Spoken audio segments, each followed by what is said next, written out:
Buenas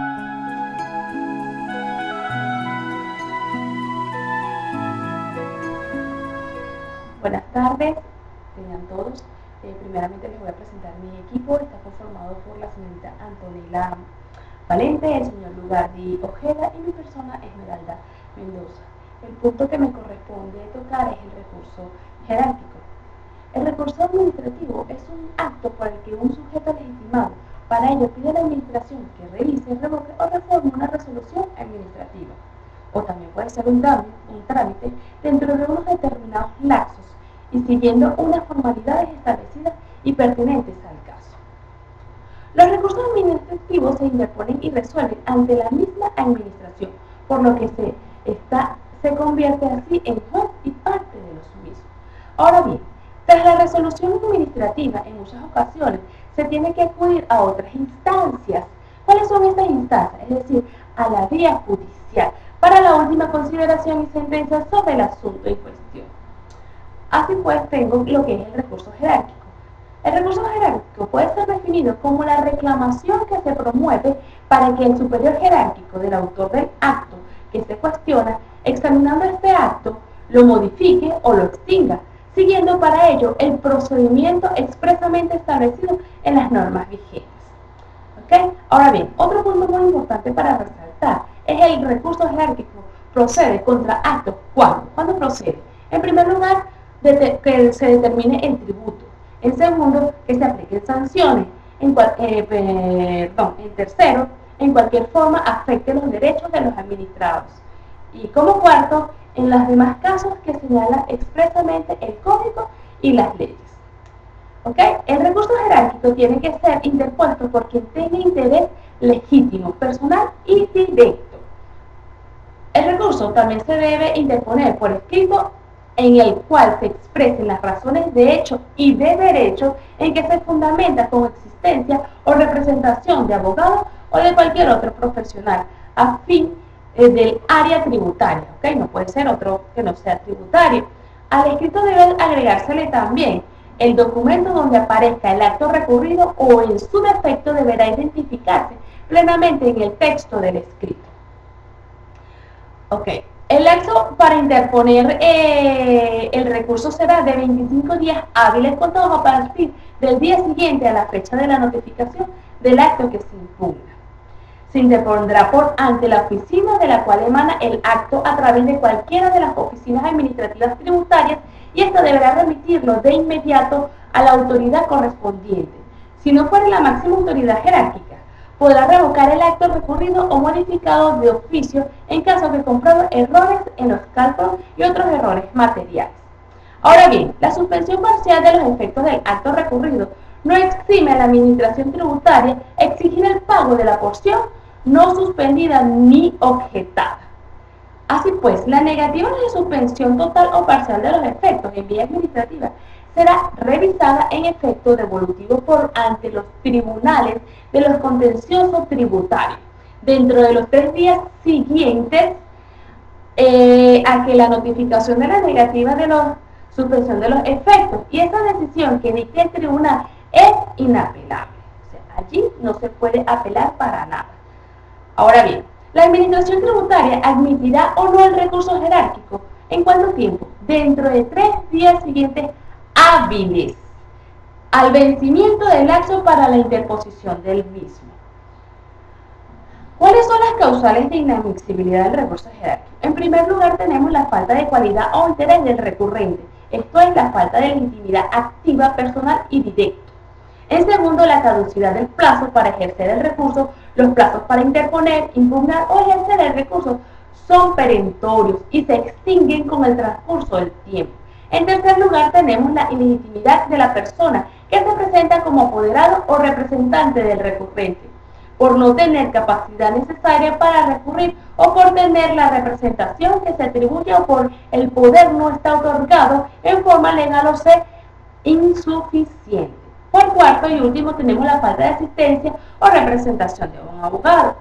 ¿Okay? La decisión que declare la inadmisibilidad del recurso jerárquico debe ser motivado y contra ella se podrá interponer el recurso contencioso tributario. ¿Cuándo es improcedente este recurso? En primer lugar, los actos dictados por las autoridades competentes en un procedimiento amistoso previsto en un tratado para evitar la doble tributación.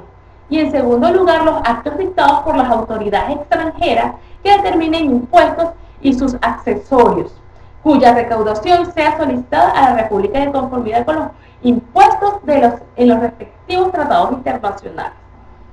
Ahora bien, una vez emitido el recurso jerárquico, la Administración Tributaria notificará al interesado de la apertura de un lapso probatorio para que se evacúen las pruebas promovidas a su escrito y las que estime pertinente a la Administración. El lapso será fijado de acuerdo a la importancia y complejidad del caso y no podrá ser inferior a 15 días continuos prorrogables a un lapso igual. Se podrá exentuar de la apertura del lapso probatorio en los asuntos de mero derecho. La Administración Tributaria podrá practicar todas las diligencias que considere pertinentes dentro de la investigación, solicitándole al propio contribuyente o a su representante judicial las informaciones adicionales, requerir la exhibición de libros y registros y demás documentos relacionados con la materia objeto del recurso. Un último punto importante para destacar sobre el recurso jerárquico es el lapso para decidir.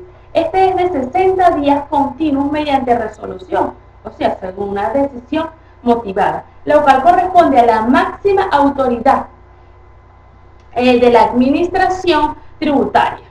¿Okay? Ahora vamos a hablar sobre lo que es el recurso de revisión.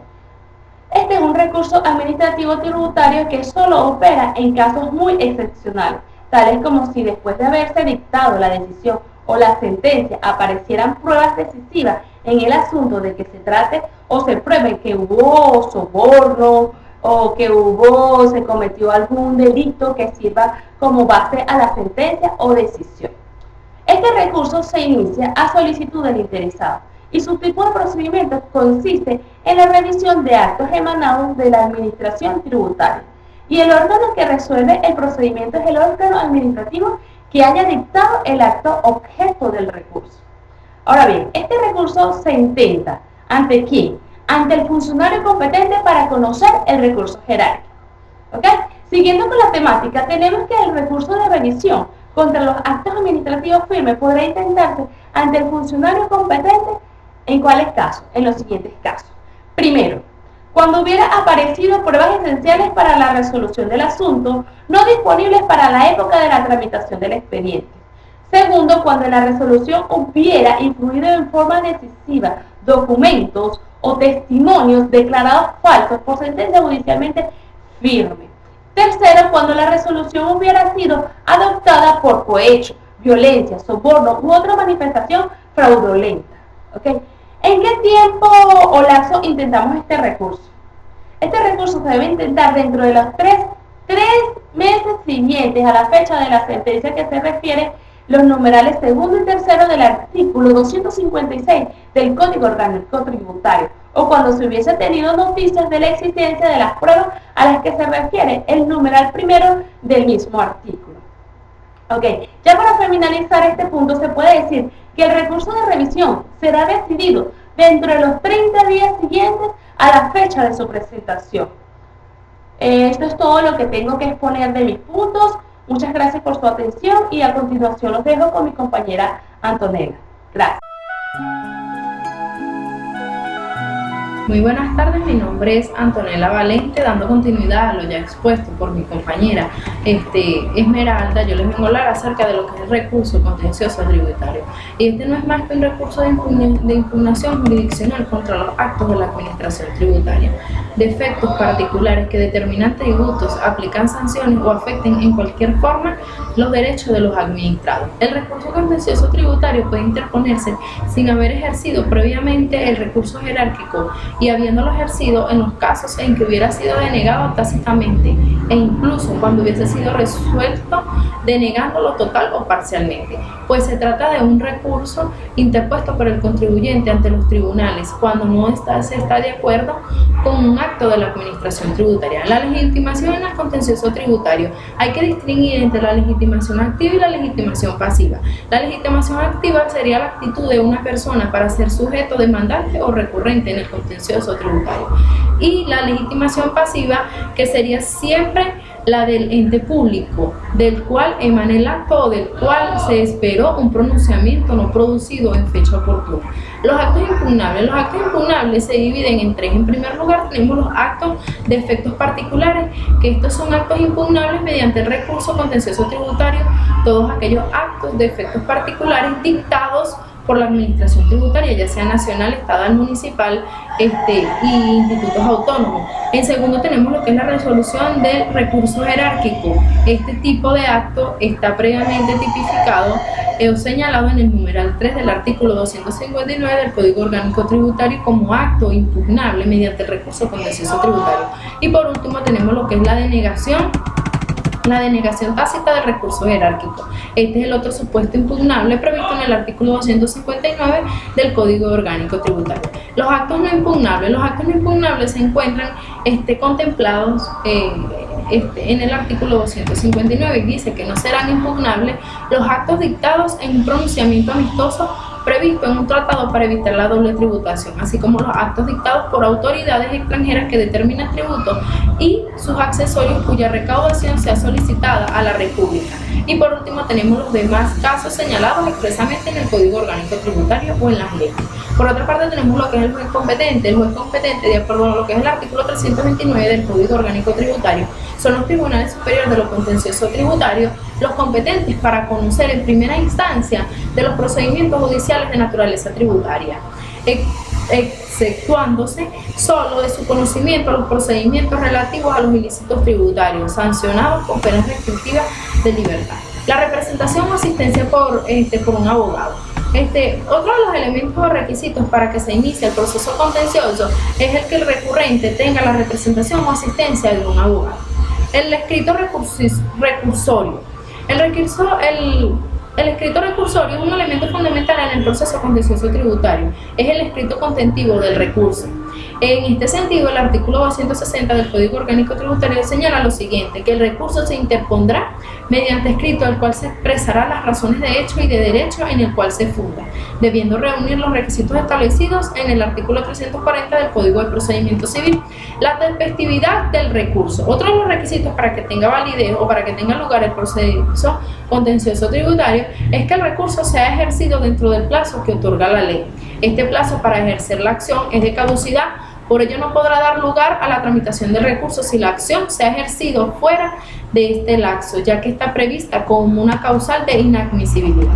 Por otra parte tenemos lo que es la notificación. Esta la señala lo que es el artículo 215 del Código de Procedimiento Civil, que en formalidad es necesaria para la validez del juicio de la citación del demandado para la contestación de la demanda. Esta disposición es aplicable en un proceso contencioso tributario, de acuerdo a lo previsto en el artículo 332 del Código Orgánico Tributario.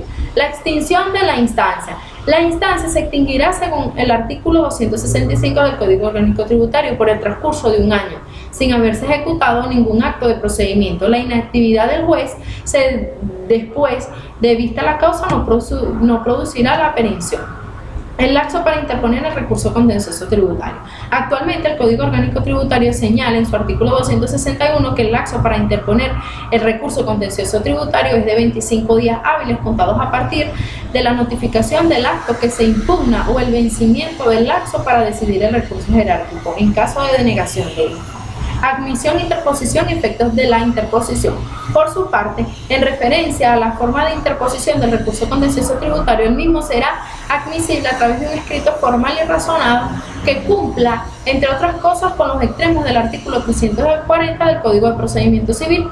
Asimismo, la admisión del recurso está consagrada en el artículo 267 del Código Orgánico Tributario, el cual establece un término luego de que las partes estén notificadas y conste en auto estando las partes a derecho. Se pronunciará el juez al quinto día de despacho siguiente sobre la inadmisibilidad o no del recurso. Por otro lado, tenemos en nuestro artículo 266 de nuestro código el carácter no suspensivo de los efectos del acto impugnado mediante la interposición del recurso contencioso tributario. No obstante, a solicitud del interesado, el tribunal podrá suspender total o parcialmente los efectos del acto recurrido. Las causas de inadmisibilidad. A su vez, en relación a lo que es la inadmisibilidad del recurso contencioso tributario, es necesario enmarcar que las causales de inadmisibilidad del contencioso están establecidas en lo que es el artículo 266 del Código Orgánico Tributario. Entre estas tenemos la caducidad del plazo para ejercer el recurso, la falta de cualidad o interés del recurrente y, por último, la ilegitimidad de la persona que se presente como apoderado o representante del recurrente, por no tener la capacidad necesaria para comparecer en juicio o por no tener la representación que se le atribuye. Apelación del recurso contencioso tributario. La admisión de recurso será apelable dentro de los 5 días de despacho siguiente, siempre que la administración tributaria hubiere formulado oposición, y será oída en el solo efecto devolutivo. Si el tribunal resuelve inadmitir el recurso, se oirá apelación en ambos efectos, la cual deberá ser decidida por la alzada en el término de 30 días continuos.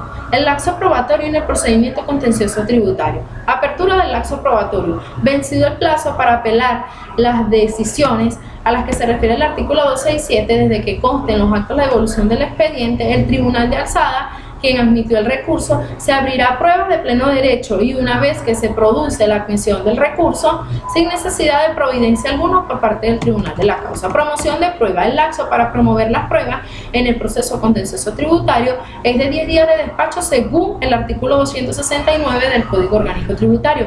Oposición de admisión de prueba. El principio general de control y de contradicción de las pruebas, ¿verdad?, de incontradicción de las pruebas, ha sido recorrido también en el proceso contencioso tributario, pues de conformidad con el artículo 270 del Código Orgánico Tributario, dice que concluido el lapso de la promoción de las pruebas, ¿verdad?, se va a abrir el lapso de 3 días de despacho para que cada parte se oponga a la decisión de admisión de las pruebas de su contraparte que son ilegales o impertinentes. Apelación de admisión de pruebas. Dice que haya habido o no oposición tanto de la negativa de las pruebas como su admisión, serán apelables dentro de los 5 días de despacho siguiente. En ambos casos, la apelación se oirá en el solo efecto devolutivo, de tal manera que la causa principal sigue su curso. Evacuación de pruebas. Admitidas las pruebas o dadas por admitidas, se abre un lapso de 20 días de despacho para la evacuación de pruebas. Si se hubieran de practicarse algunas medidas de comisión, alguna mediante comisión dada por el otro tribunal, se va a hacer el cómputo conforme a lo que prevé el artículo 400 del Código de Procedimiento Civil. La presentación de informes, observación y auto para promover pruebas. Una vez concluido el lapso probatorio, ¿verdad?, al 15º día de despacho, las partes van a presentar lo que son sus informes, ¿verdad? Cada parte podrá presentar sus observaciones escritas sobre los informes de la parte contraria dentro de los 8 días de despacho siguiente. Y luego, si el tribunal, cuando en el caso se amerite, ¿verdad?, podrá disponer que estos sean expuestos en forma breve y oral. Vencido el término para presentar los informes dentro del lapso perentorio de 15 días de despacho, podrá dictar un acto de mejor proveer de conformidad con lo establecido en el artículo 514 del Código de Procedimiento Civil. La sentencia. El lapso para la sentencia. Dice que los informes o cumplido el auto para mejor proveer o pasado el término para su cumplimiento, el tribunal pasará a dictar sentencia dentro de los 60 días siguientes continuos, solo para ser diferido por una sola vez y por un lapso que no exceda de 30 días. Apelación de sentencia. Luego de esta notificación empezará a correr el término de 8 días de despacho para apelar la sentencia definitiva o interlocutoria que causó un gravamen irreparable, ¿verdad? En el caso de los que son los tributos o de sanciones tributarias o pecuniarias, solo se procederá a la apelación con la cuantía de 100 unidades tributarias a las personas naturales y de 500 unidades tributarias para las personas jurídicas. Ejecución de la sentencia. Esta viene a ser la última etapa del procedimiento. La ejecución de la sentencia o cualquier acto que tenga fuerza tal corresponderá al tribunal que haya conocido de la causa en primera instancia. Una vez que ésta haya quedado definitivamente firme, pasada con autoridad de cosa juzgada. el tribunal, a petición de la parte interesada, dictará la ejecución o decretará su ejecución. El procedimiento en segunda instancia. El procedimiento en segunda instancia remite a la ley orgánica del Tribunal Supremo de Justicia, pues en este artículo se prevé el procedimiento a seguir. En cuanto al procedimiento aplicable a las apelaciones que se intenten en materia tributaria contra los actos de admisión del recurso contencioso tributario y a falta de regulación en el correspondiente texto legal, la Sala ha venido aplicando supletoriamente el procedimiento en segunda instancia previsto en la Ley Orgánica de la Corte Suprema de Justicia. Sin embargo, corresponde en esta oportunidad precisar que dicha aplicación supletoria del procedimiento pautado en el título 5 del capítulo 3 del procedimiento en segunda instancia, la Ley Orgánica de la Corte Suprema de Justicia, en incidencias como las que se examina, solo procede en una medida en que no resulte contraria a las disposiciones pertinentes en las materias contenidas en nuestro Código Orgánico Tributario. Muchísimas gracias. Ahora lo dejo con mi compañero Lugardi Jorge. Hola, ¿qué tal amigos? ¿Cómo les va? En esta oportunidad estaremos hablando del derecho tributario, la materia de amparo y juicio ejecutivo. Con las exposiciones anteriores de mi compañera Esmeralda y mi compañera Antonella, especificaron muy bien los temas que le trataron. En esta oportunidad pues me va a tocar a mí hablar sobre dos puntos específicos que son amparo tributario y el juicio ejecutivo tributario. La exposición va a estar compuesta de la siguiente forma. Hablaré en amparo tributario, su definición, voy a hablar un poco de su naturaleza jurídica, voy a hablar sobre los requisitos de procedencia del amparo tributario, así como los efectos del mismo, y por último estaré tocando el tema del juicio ejecutivo tributario y sus generalidades. Bueno, empezaremos con la definición de amparo tributario. Amparo tributario está contenido en el Código Orgánico Tributario, específicamente en su artículo número 302, y el cual nos indica pues, que el amparo tributario es una medida administrativa que va a tratar de contener cualquier acción del Estado que afecte los intereses de particulares.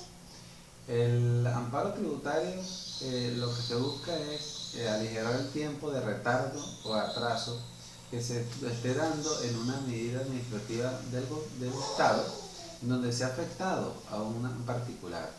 Específicamente lo que busca este amparo no es dejar sin efecto, como en otros casos, en otras ramas del derecho, juicios o medidas del juez o de algún tribunal, sino que busca aligerar su concepto principal, los lapsos de atraso que haya tenido el Estado para este caso. Su naturaleza jurídica viene dada, como lo comenté anteriormente, en el Código Tributario, específicamente en los artículos 302 al 304, donde están allí algunos puntos de este amparo.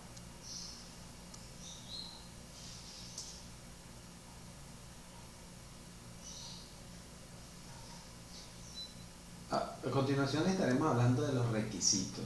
Estos requisitos, como vemos en la lámina siguiente, está compuesto básicamente de 6 requisitos básicos que debe tener el amparo tributario. Y como hemos hablado, el amparo tributario va básicamente a las medidas de carácter del tributo, del pago del tributo que afecten a particulares.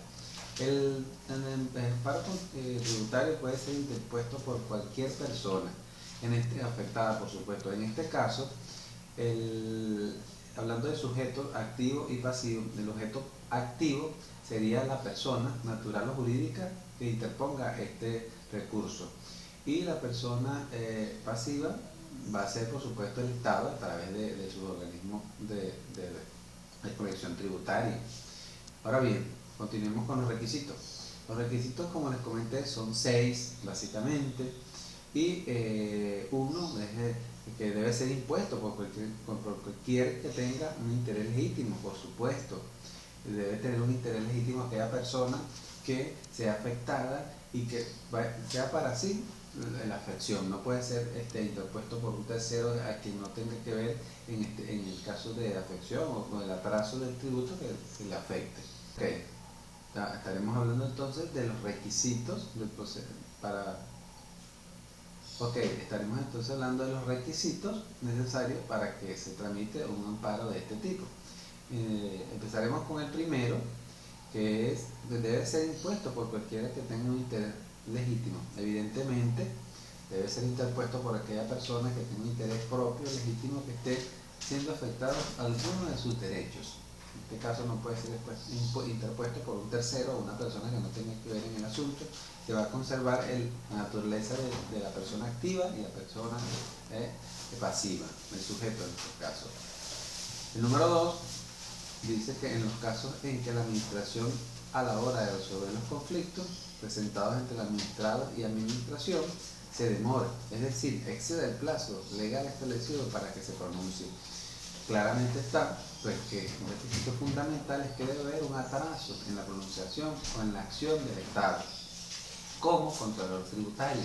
Si no hay un atraso y los lapsos están corriendo de forma natural, no debiera haber ningún problema, no se va a poder interponer un recurso de este tipo. El tercero, que esta demora causa un perjuicio grave e irreparable al administrado. Evidentemente, tiene que haber un atraso o un retardo, pero este retardo se traduzca a una pérdida o a una afección directa del sujeto activo.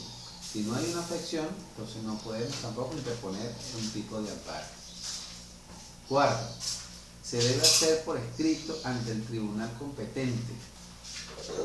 Evidentemente, uno de los requisitos del derecho en cualquiera de sus áreas es que el reclamo o lo que vayamos a interponer deberá ser escrito con ciertos requisitos de demanda colocados o previstos precisamente en nuestro código, y sin de no tener estos requisitos pues no va a proceder. El quinto, en el escrito se debe especificar las gestiones realizadas y de igual manera el perjuicio que está sufriendo la persona por el retardo en el pronunciamiento. Evidentemente, como el anterior punto, debe especificarse la afección y las diligencias que se han hecho para tratar de solventar esta situación. Por último, en el número 6, la demanda debe acompañarse la copia de los escritos mediante los cuales se surgió el trámite. El último, pero no más importante de los requisitos, es que se debe evidenciar en la demanda o en el reclamo, en el momento o el trámite que se surgió. Debemos especificar muy bien que hubo una urgencia requerida y que esta urgencia no ha sido cumplida y por lo tanto viola nuestro. Bueno, viéndonos al 302 del Código Tributario, tenemos allí la naturaleza jurídica del amparo tributario. Ok, los efectos del amparo tributario, siguiendo la lámina que teníamos anteriormente. Los efectos del amparo tributario solamente percibe uno, y es aligerar, y es tratar de levantar el retraso o el retardo que hay en un procedimiento. Este es el único fin que busca el amparo tributario y el único efecto. A diferencia de otros amparos en las áreas administrativas, disciplinarias, que dejan sin efecto o una medida, este no. El efecto directo del amparo tributario es levantar el retraso o la tardía que se hace en un procedimiento, y por supuesto que la naturaleza de la obligación tributaria se mantiene intacta, no libera al controlado de su deber tributario.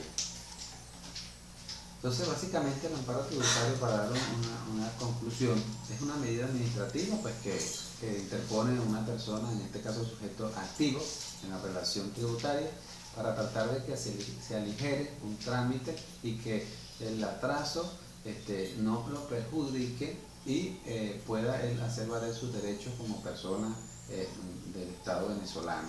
Por supuesto, como hablamos, tiene su naturaleza jurídica en el Código Tributario, en el artículo 302, y por supuesto respaldado por nuestra Carta Magna, la Constitución de Venezuela, la República Bolivariana de Venezuela.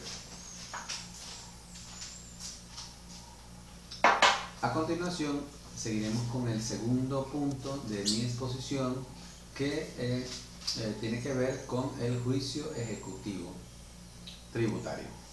Primeramente vamos a dar un bosquejo ligero de lo que es el juicio ejecutivo.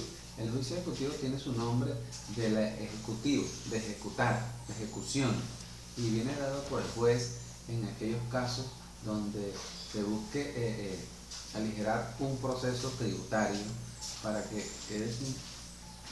tenemos los requisitos para que hay dos requisitos, básicamente dos elementos importantes en el juicio de ejecutivo, y son los requisitos de forma y los requisitos de fondo.